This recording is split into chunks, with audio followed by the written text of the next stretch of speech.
Top quality और consistent performance के लिए सिर्फ सिल्वर पंप नाम याद रखना। તો અમદાવાદમાં ઉદ્ગમ સ્કૂલમાં ખાનગી કોચિંગ ક્લાસનો જે મામલો છે, અમદાવાદ ગ્રામ્ય જિલ્લા શિક્ષણ અધિકારીએ નોટિસ ફટકારી. શાળા પોતાના બિલ્ડિંગમાં ક્લાસીસ ન ચલાવી શકાય તેમ ડીઈઓનું સ્પષ્ટ વલણ જોવા મળ્યું. સીબીએસઈના નિયમ મુજબ પણ ક્લાસીસ ન ચલાવી શકાય.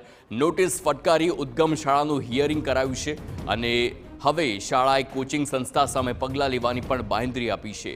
કોચિંગ સંસ્થા કિસ્ટોનના ક્લાસ ઉદ્ગમ સ્કૂલમાં ચાલતા હતા અને હવે તેને લઈને નોટિસ ફટકારવામાં આવી. ઉદ્ગમ સ્કૂલ જેના દ્વારા આ પ્રકારે ક્લાસીસ કીસ્ટોન સાથે ટાઈઅપ કર્યાની બાબતો સોશિયલ મીડિયાના માધ્યમથી અમારા સુધી પહોંચેલી હતી. તો આ બાબતે અમે શાળાને નોટિસ આપી છે કે તેઓએ આ કયા નિયમોને આધીન કરેલ છે અને તેમની સામે કાર્યવાહી શા માટે ન કરવી. શાળાનું હાલ હિયરિંગ કરેલ છે. તેઓએ અમને એવી રજૂઆત કરેલ કે તેઓને વિગતવાર જવાબ માટે સમય આપવા